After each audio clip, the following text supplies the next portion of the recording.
సాధారణంగా ఏ ఉద్యోగి అయినా ఓవైపు ఉద్యోగ బాధ్యతలు మరోవైపు పర్సనల్ పనులు రెండింటిని సమపాళ్లలో చక్కదిద్దుకుంటూ రావాల్సి వస్తుంది. ఒక్కసారి సెలవు కోసం బాస్ వద్ద ఎన్నో రకాల కారణాలు చెప్పాల్సి వస్తుంది. కానీ పని ఒత్తిడి కారణంగా సెలవు ఇస్తారన్న గ్యారంటీయే ఉండదు. అలాంటి సమయంలో సహనం కోల్పోయి ఉద్యోగస్తులు చిరాగ్గా అసహనంగా ఉంటారు.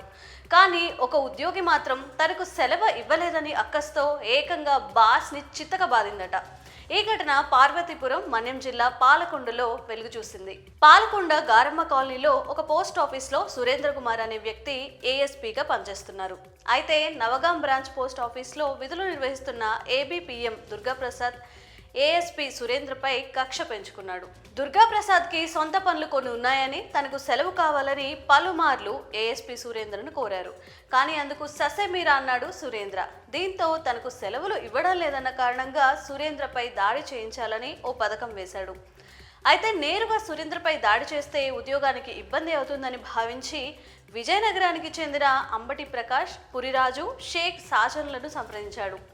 సురేంద్రపై దాడి చేసేందుకు వారితో డీల్ కుదుర్చుకున్నాడు. అప్పటి నుంచి ముగ్గురు ఏఎస్పీ సురేంద్రపై నిఘా పెట్టారు. ఈ క్రమంలోనే గత ఏడాది అక్టోబర్ 8న ముందుగానే ప్లాన్ చేసుకుని సురేంద్ర ఇంటి వద్ద కాపు కాసి మరీ దాడి చేశారు. తీవ్రంగా సురేంద్రను కొట్టారు. స్థానికులు గుమిగూడేసరికి ఆ ముగ్గురు అక్కడి నుంచి పరారైపోయారు. ఈ దాడిలో సురేంద్ర తీవ్రంగా గాయపడ్డాడు. కుటుంబ సభ్యులు వెంటనే హాస్పిటల్లో చేర్పించి చికిత్స అందించారు. సురేంద్ర పోలీసులకు ఫిర్యాదు చేశారు. రంగంలోకి దిగిన పోలీసులు సురేంద్రకు ఎవరైనా శత్రువులు ఉన్నారా అన్న కోణంలో దర్యాప్తు చేశారు. అయితే గత కొంతకాలంగా దుర్గాప్రసాద్కు సురేంద్రకు మధ్య ఆఫీస్ పరంగా కొన్ని గొడవలు ఉన్నాయన్న విషయం తెలుసుకున్న పోలీసులు సెలవుల విషయంలో పలుమార్లు దుర్గాప్రసాద్ తనతో వాదనకు దిగినట్టుగా చెప్పుకొచ్చారు సురేంద్ర. దుర్గాప్రసాద్ కదలికలపై దృష్టి పెట్టారు పోలీసులు. దుర్గాప్రసాద్ను అదుపులోకి తీసుకొని విచారించగా తానే ఈ దాడికి ప్లాన్ చేసినట్టుగా వెల్లడించాడు. సెలవుల విషయంలో తరచూ ఇబ్బంది పెట్టడం వల్ల అలా చేయాల్సి వచ్చిందని పోలీసుల విచారణలో ఒప్పుకున్నాడు. దుర్గాప్రసాద్ ఇచ్చిన సమాచారం మేరకు మిగతా ముగ్గురిని పోలీసులు అదుపులోకి తీసుకున్నారు.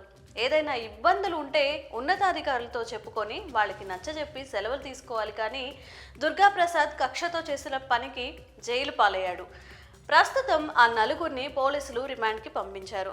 మరి ఈ విషయంలో మీ అభిప్రాయం ఏంటి? మీకు కూడా ఎప్పుడైనా బాస్ సతాయిస్తే ఇలా చితక బాధలు అనిపించిందా? కామెంట్స్ చేసేయండి.